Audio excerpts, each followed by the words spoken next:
namin sa iyo, Dr. Marites. Yun ang tawag sa akin. Ngayon, habang nakaupo ako sa bahay, inisip-isip ko yung pangalan ko, Mamata Ray Richard Tesoro. Nga, Marites nga! Inborn Marites. Nasa birth certificate ko po ang Marites. Ang test po sa aking pangalan ay Tesoro. Ako po uncle ni Senator Bongo. Dahil ang pangalan talaga ni Senator Bongo ay Christopher Lawrence Tesoro Go. Ako po ay Richard Tesoro Mata. So, ang first cousin ko po ang kanyang, ang first cousin ko po ang mama niya. So, in a sense, parang uncle ako, pero di ba, parang kaedad lang kami. Pero hindi siya nagmamano sa akin kasi, ay, huwag kang magmano, di ba? Tatanda tayo niyan, di ba? Pero sabay kaming lumaki. Antay ka sa saya ko, antay ka sa saya ko. Sabi niya, sasayaw ba daw ako? Mamaya na, mamaya na. Mamaya na. Akin sa mga Bisaya diri taas. Ayun! Daghan, daghan. Mabuhay ang mga Bisaya! Mayo, mayo. Asan ako? Then, dahil kay Senator Bongo, ako po'y naging doktor ni Veronica Duterte. Kasi pag may sakit si Kitty, gabi, ako yung pinapapunta ni Senator Bong. Tatawag yan. Asan ka? May lagnat si Kitty. So pupunta ako sa bahay ni Mayor Duterte. So hanggang lumaki si Kitty, pabalik-balik ako dyan sa bahay nila. So naging close po ako dyan sa kanila. Ako po ngayon ay tumatakbong senador dahil nung naging senator po si Senator Bongo, ako po yung naging consultant din ni Senator Bongo. Nasa background lang ako. Kasi doktor nga ako eh. So maraming tanong si Senator Bongo, marami din po akong advice. May time din pumupunta po ako sa Senate hearing kasi nag-a-assist po ako sa aking pamangkin na si Senator Bongo. Believe ba kayo kay Senator Bongo? Grabe ang nagawa niya, especially po ang malasakit centers. Ako po isang private pediatrician. Kaya lang sabi ko, walang malasakit center ang mga private hospital, di ba? Meron sa public, pero sa private wala. Lahat ba nang na-admit sa private hospital mayayaman lang? Hindi.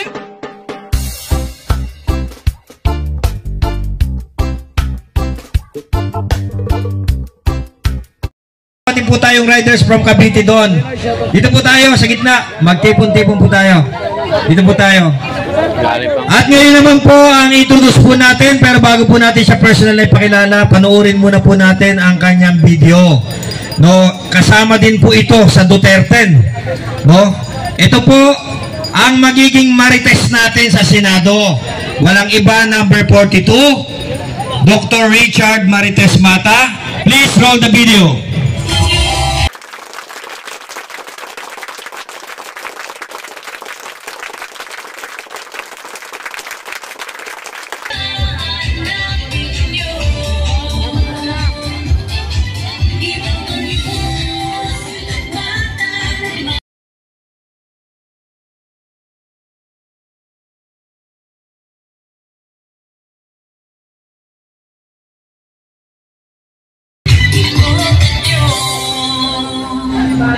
Tapos may idagdag kami kung sakali lang.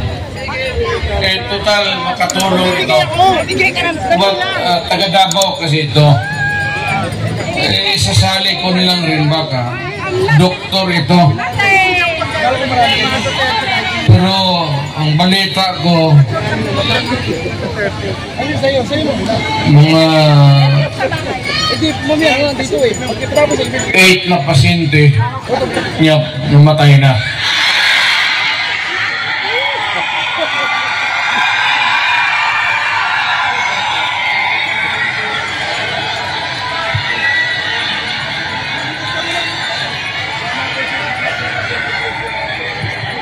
Either mali yung medisina binigay niya o pinatay niya kasi ayaw magbayad. Magbayad. Dr. Mata.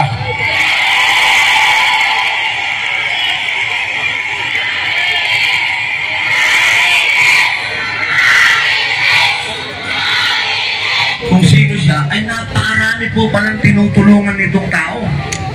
At napakasikat po nito sa abroad. Nagulat po ako sa mga pinupuntahan kong mga pagpupulong ng mga OFW. Walang sinasabi sa akin kundi si Dr. Mata. Alam niyo po, ang pinakamaganda sa tao, hindi yung ikaw ang nagkukwento kung anong ginagawa mong mabuti. Alam niyo po kung sinong nagkwento sa akin? Mga OFW na natulungan po yung mga pamilya nila. So, tao mismo ang nagsasabing mabuting tao yan. Kaya mga mahal kong kababayan, kailangan natin uli ng doktor sa Senado. Kaya huwag niyo pong katlimutan, Dr. Mata, Doc Marites.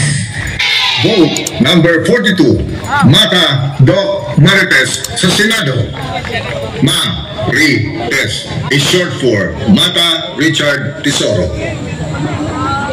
Okay, at dahil dyan mga kababayan, binibigay ko na po sa inyong harapan. Walang iba, number 42, Dr. Marites Mata! Marites! Marites! Marites! Maisog! Mabuhay ang mga Marites!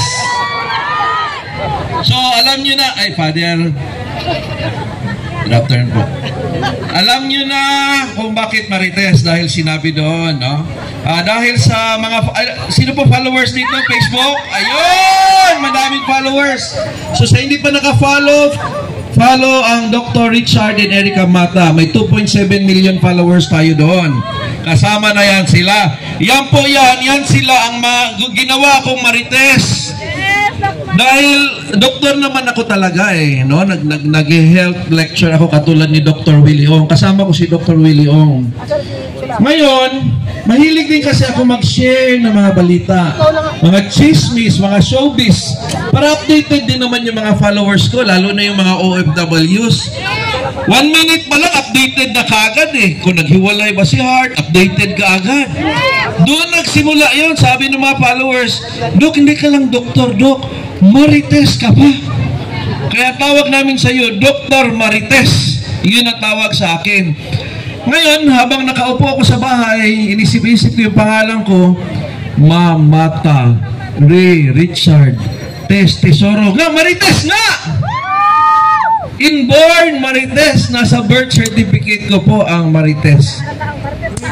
Ang test po sa aking pangalan ay Tesoro. Ako po uncle ni Senator Bongo. Dahil ang pangalan talaga ni Senator Bongo ay Christopher Lawrence Tesoro Go. Ako po ay Richard Tesoro Mata. So, ang first cousin ko po ang kanyang ang first cousin ko po ang mama niya. So, in a sense, parang uncle ako, pero di ba parang kaedad lang kami. Pero hindi siya nagmamano sa akin kasi ikaw, ay, huwag kang magmano, di ba? Takanda tayo niyan, di ba? Pero sabay kaming lumaki. Antay ka sa saya ko, antay ka sa saya ko. Sabi niya, sasayaw ba daw ako? Mamaya na. Mamaya na. Akin sa mga Bisaya din taas. Ayun! Daghan. Mabuhay ang mga Bisaya! Mayo. Asan ako? Then, dahil kay Senator Bongo, ako po'y naging doktor ni Veronica Duterte. Kasi pag may sakit si Kitty, gabi, ako yung pinapapunta ni Senator Bong. Tatawag yan. Asan ka? May lagnat si Kitty. So pupunta ako sa bahay ni Mayor Duterte. So hanggang lumaki si Kitty, pabalik-balik ako dyan sa bahay nila. So naging close po ako dyan sa kanila.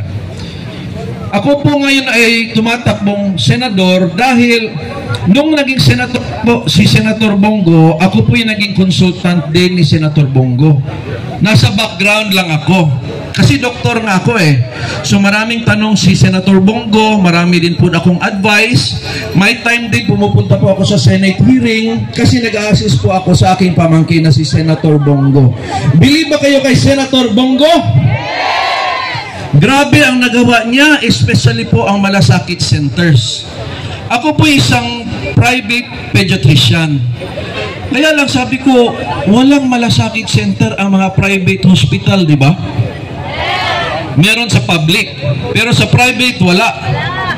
Lahat ba nang na-admit sa private hospital mayayaman lang? Hindi! Puno puno lang yung public. Kaya gusto private na lang. Or gusto ng private kasi may pinipili silang doktor, gusto nilang doktor, wala sa public yung gusto nilang doktor. Kasalanan nyo bang may doktor kayong gusto para sa anak nyo, para sa sarili nyo?